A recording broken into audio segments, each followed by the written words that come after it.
so back to you a little bit. I just want to know, like, a little bit about the prison experience. I always, it's always been a wonder of mine if, boxing in prison, if there's some guys in there that maybe you have boxed, or maybe that you've seen box in prison that aren't getting out anytime soon, but will rock the world of boxing today.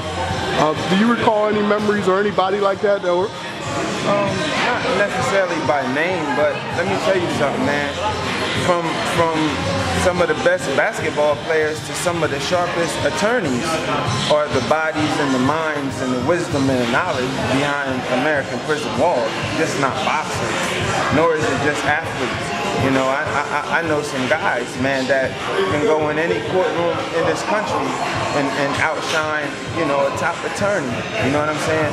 I know guys in there that can build a house from the ground up, can wire a house with electricity from the ground up. It's talent all the way around the board in American prisons. The problem is, and the reason why we have more people incarcerated in America than any other country in the world, is because the government allowed the states to privatize these prisons. So now it's about profit and making money. You understand what I'm saying? And it's no more about rehabilitating. So now you're warehousing men. The warehousing women. It's nothing about rehabilitating, it's all about making that money. Right. What's the strongest asset that you, if there's any, that you took away from prison that you use in the ring? That it degraded me, that it took everything from me as a man, as a father, as a son, as a brother, as a friend. You understand what I'm saying?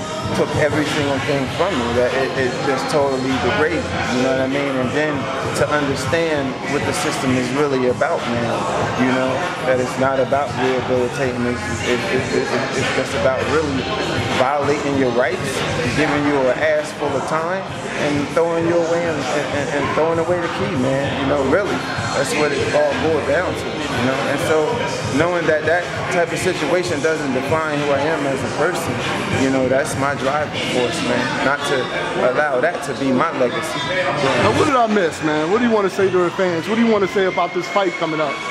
I just thank everybody, man, for supporting me. Everybody that has, supported me. Everybody that's going to tune in, I'm always getting that ring, do what I do. I'm in shape. I'm going to come prepared. I'm going to fight to the end of the fight. I'm going to fight till it's over, and I'm going to come out victorious. Nobody can beat me on this planet, man. When I do what I need to do in preparation for a fight, and I did that. One last question, and I watch a lot of your interviews. You're a class act guy. I want you to talk to that guy that's watching this video right now. Maybe he's a boxer, maybe he's not. Maybe he's just going to school, and he's thinking about doing something that might land him in the same position that you were in a few years back. Talk him out of it right now. What would you say to that person with no father, no guidance?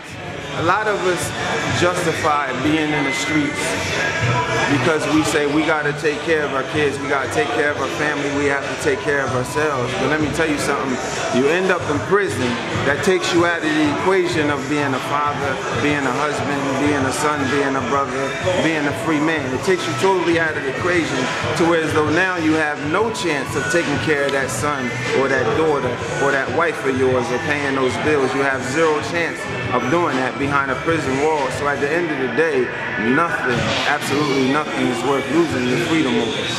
Thank you, sir.